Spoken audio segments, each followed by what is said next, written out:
होगा। कोविड के हाल में जितनी महंगाई हो गई है, आज पेट्रोल का रेट जो है 90 रुपए से ऊपर चला गया है, डीजल का रेट 83-84 रुपए हो गया है, और उसके बाद गैस का रेट 900 रुपए के आसपास हो गया। सीमेंट का रेट 400 रुपए से ऊपर 450 तक पहुंच गया है। सरिया का रेट 6500 रुपए से ऊपर हो गया है, 7000 तक भी पहुंच गया है। और सरसों का तेल जो है वो 200 रुपए 210 रुपए तक पहुंच रहा है। दालें कोई 100 रुपए से नीचे नहीं रही हैं। ये भारी भरकम महंगाई हो रही है। और खासतौर पे राशन डिपुओं की सैंक्टिटी तो सरकार बरकरार रखे। जो लोगों की जमीनों पे जो बनाए हैं, ये कौन से लोग हैं जिनको ये बनाने के लिए ठेके दिए हैं, और कितने कितने के बने हैं मेकशिफ्ट हॉस्पिटल जिनको कह रहे हैं, कोविड केयर सेंटर जिनको कह रहे हैं। सरकार ने शुरुआत में सामने आके कहा था कि जो कोविड के जैसे जो सरकारी कर्मचारियों की मौत होगी उनको जो है इंश्योरेंस का कवर मिलेगा 50 लाख का। और हमारी नर्सिस की डेथ हुई है, आशा वर्कर्स की हुई है, डॉक्टर्स की हुई है, और उसके बाद ड्राइवर कंडक्टर्स की हुई है, दूसरे लोगों की डेथ हुई है। किसी को भी अभी तक 50 लाख रुपए की राशि दी नहीं गई।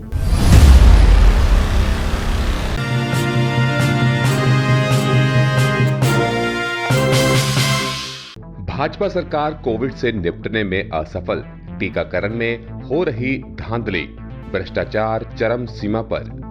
कांग्रेस नेता मुकेश अग्निहोत्री, कौल सिंह, आशा कुमारी, विक्रम आदित्य व सुधीर शर्मा ने शिमला में आज प्रदेश सरकार पर कड़ा हमला बोला है।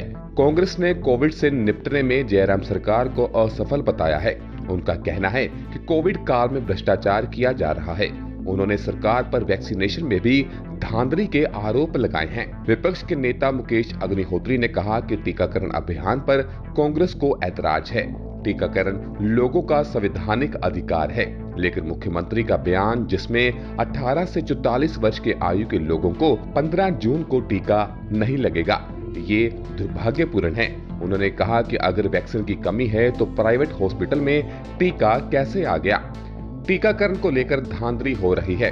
अमीर लोग तो टीका लगवा सकते हैं, लेकिन गरीबों को इससे वंचित किया जा रहा है। सभी को बिना पक्षपात के टीका लगना चाहिए। प्रदेश सरकार टीकाकरण अभियान में फेल हुई है। 3200 से ज्यादा लोगों की मौत हो गई। हजारों से ज्यादा लोगों ने आत्महत्या कर ली, जिसमें इनका एक सांसद भी शामिल है। लेकिन जयराम सरकार इस पर शर्मिंदा नहीं है। सरकार तीसरी लहर से निपटने की बात कर रही है, लेकिन लोग आईसीयू बेड्स की कमी के कारण मरने को मजबूर है। मुकेश ने कहा कि कोविड काल में भ्रष्टाचार चरम पर है। करोड़ों के मेकशिफ्ट हॉस्पिटल बनाए जा रहे हैं। सरकार इसके ठेके किसे दे रही है, इसकी जानकारी दे। प्रदेश को विदेशों से मिल रही राहत सामग्री की बंदरबांट की जा रही है। इसका कहां प्रयोग किया जा रहा है, सरकार इसका ब्यौरा दे। संक्रमित लोगों को दी जाने वाली राहत सामग्री की जगह जगह नुमाइश की जा रही है। उन्होंने कहा कि प्रदेश सरकार शर्मसार है, क्योंकि यहाँ नकली दवाएं बनाई जा रही हैं, जिसके खुलासे कई बार हो चुके हैं। उन्होंने कहा कि ये सरकार की मिली भगत के बिना संभव नहीं है। ये किसकी शह पर हो रहा है, इसका सरकार जवाब दे।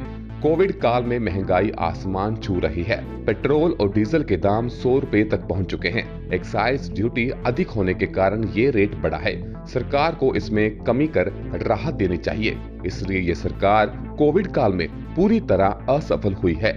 वहीं कौल सिंह ठाकुर ने कहा कि स्वास्थ्य विभाग में शुरू से ही भ्रष्टाचार हुआ है। जो भी हॉस्पिटल बनाए जा रहे हैं, इनमें धांधलियां हुई हैं। मुख्यमंत्री प्रदेश के नहीं, केवल अपने विधानसभा के ही मुख्यमंत्री हैं। उन्होंने महेंद्र सिंह पर निशाना साधते हुए कहा कि जल जीवन मिशन में भ्रष्टाचार हो रहा है। सारा बजट इन दोनों के क्षेत्रों में खर्च हो रहा है। जयराम कांग्रेस को धमकाने का काम कर रहे हैं। कौल सिंह ने कहा कि सरकार कोविड काल में खुद बनाए नियमों की धज्जियां उड़ा रही है, जिससे कोरोना पर काबू नहीं पाया जा सका है। बनाए जा रहे हैं जो सरकार ने जो लोगों की जमीनों पे जो बनाए हैं, ये कौन से लोग हैं जिनको ये बनाने के लिए ठेके दिए हैं और कितने कितने के बने हैं मेकशिफ्ट हॉस्पिटल जिनको कह रहे हैं, कोविड केयर सेंटर जिनको कह रहे हैं, जिनके रोज उद्घाटन हो रहे हैं। इनमें माना जाए एक डिप्टी कमिश्नर तो रिकॉर्ड पे है जिन्होंने कहा हमारा यहाँ पे 4.25 करोड़ का बना। अगर इतने भारी भरकम तरीके से ये सेंटर्स बन रहे हैं, ये जनता का पैसा है और इसलिए कोविड के, क्योंकि कोविड जब शुरू हुआ तभी भ्रष्टाचार शुरू हो गया था, तभी इनके भाजपा के पार्टी प्रेसिडेंट को इस्तीफा देना पड़ा था। तो भाजपा ने अपने जो है हेल्थ मिनिस्टर बदले और अब तो हेल्थ मिनिस्टर का तो चलो हेल्थ मिनिस्टर कहाँ है उसकी तो हम बात क्या करें, अब सीधा नियंत्रण जो है मुख्यमंत्री जी के ऑफिस से चल रहा है। तो कोविड में जो कुछ भी होगा उसकी जिम्मेवारी जो है मुख्यमंत्री जी की है, क्योंकि जब सब कुछ संचालन मुख्यमंत्री कर रहे हैं अपने दफ्तर से और ऑफिसर्स के ऑर्डर्स आप देख रहे हैं किस ढंग से रात के अंधेरे में बदल जाते हैं। अभी कल एक ऑफिसर लगाए थे हॉर्टिकल्चर में, आज हटा दिए गए। कल जो है एक ऑफिसर लगाए थे आयुर्वेदा में, आज वो हटा दिए गए। मुख्यमंत्री बताएंगे कि क्या कंपल्शन है, क्या दबाव है, किसके दबाव में जो है आप जो है 24 घंटे भी जो है ऑर्डर्स को झेल नहीं पा रहे हैं। और खास तौर पे आप कहा गया था कि हेल्थ सेक्रेटरी के पास कोई और काम नहीं होगा। एक दिन के बाद ही आपने हेल्थ सेक्रेटरी से आयुर्वेदा छीन के उनको जो है हॉर्टिकल्चर दे दिया। तो आप कोविड काल में इतने बड़ी आबादी को डील करने के लिए क्या एक सेक्रेटरी भी जो है नहीं दे पा रहे हैं कि उनके पास भी जो है आप एडिशनल चार्जेस दे रहे हैं, जबकि खुद जो है ऐसा इंप्रेशन दिया गया है। और फॉरेन से जो दवाइयाँ आई हैं, फॉरेन से जो साथ में सामान आया है, बड़ा अच्छा चल रहा है कि सिर्फ कांग्रेसी शोर मचा रहे हैं। हम मुख्यमंत्री जी से जानना चाहते हैं कि प्रदेश में 3250 मौतें हो गई, क्या आप शर्मसार नहीं हुए? 3250 मौतों के बाद भी आप कह रहे हैं कि कांग्रेस शोर मचा रही है।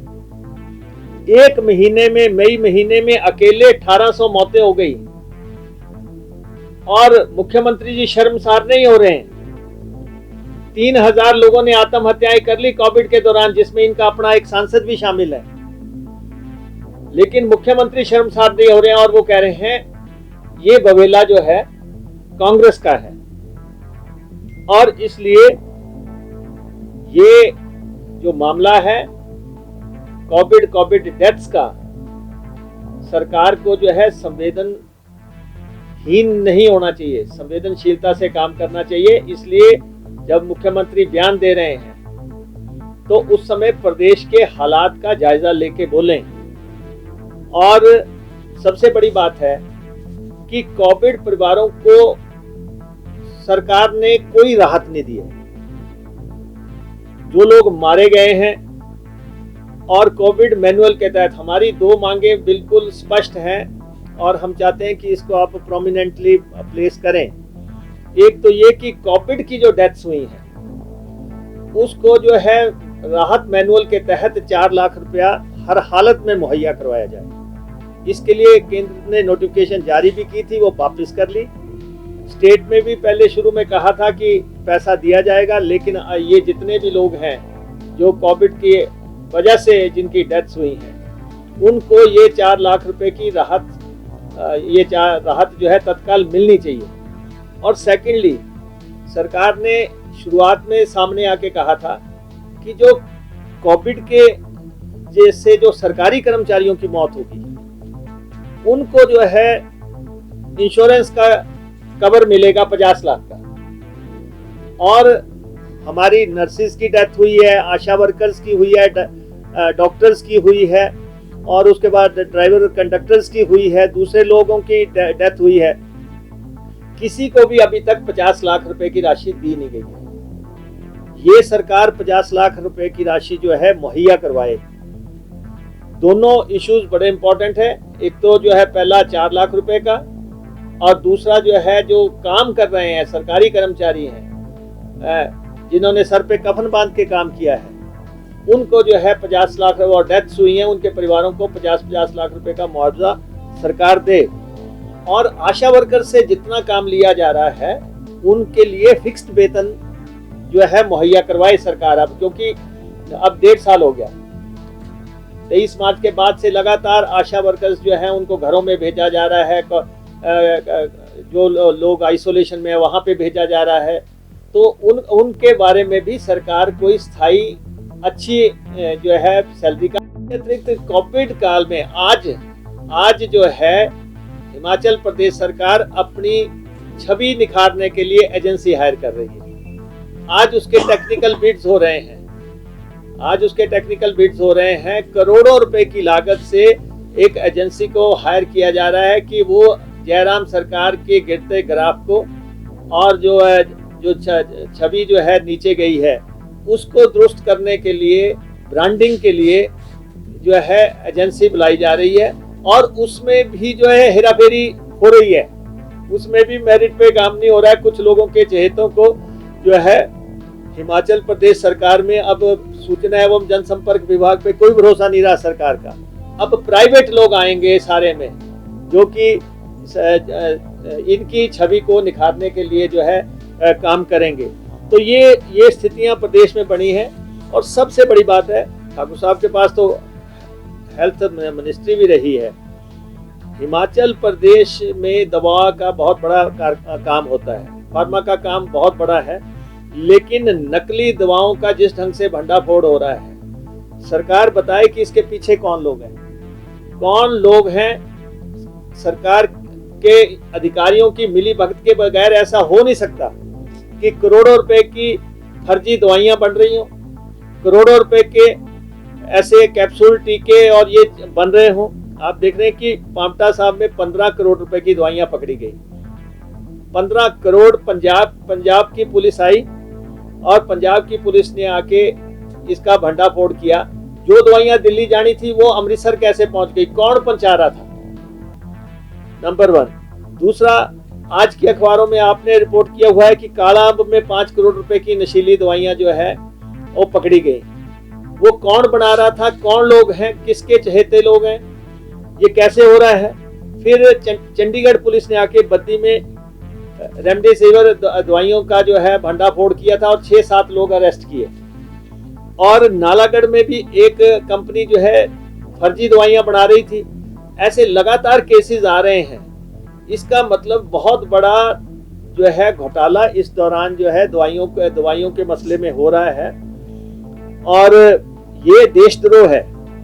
जब देश में ऐसी आपदा आ रखी है और यहाँ पे फर्जी दवाइयां बनाई जा रही हो और उसको इस तरीके से उसकी खेपें पहुंचाई जा रही हो और बाहर की पुलिस आके एक्शंस कर रही हो, तो ये बहुत बड़ा मसला है। सरकार इसमें बताए कि ये किस तरह से हो रहा है। तो कोविड के हाल में जितनी महंगाई हो गई है, आज पेट्रोल का रेट जो है 90 रुपए से ऊपर चला गया है, डीजल का रेट 83-84 रुपए हो गया है, और उसके बाद गैस का रेट 900 रुपए के आसपास हो गया, सीमेंट का रेट 400 रुपए से ऊपर 425 तक पहुंच गया है, सरिया का रेट 6500 रुपए से ऊपर हो गया है, 7000 तक भी पहुंच गया है। और सरसों का तेल जो है वो 200 रुपए 210 रुपए तक पहुंच रहा है। दालें कोई 100 रुपए से नीचे नहीं रही हैं। ये भारी भरकम महंगाई हो रही है। और खासतौर पे राशन डिपुओं की सैंक्टिटी तो सरकार बरकरार रखे। द टारगेट न्यूज के लिए शिमला से ब्यूरो रिपोर्ट। पल पल हर पल समाचारों से अपडेट रहना है तो हमारे इस चैनल द टारगेट न्यूज को लाइक करें, सब्सक्राइब करें व बेल आइकन को जरूर दबाएं। घर बैठे सारी जानकारी पाएं।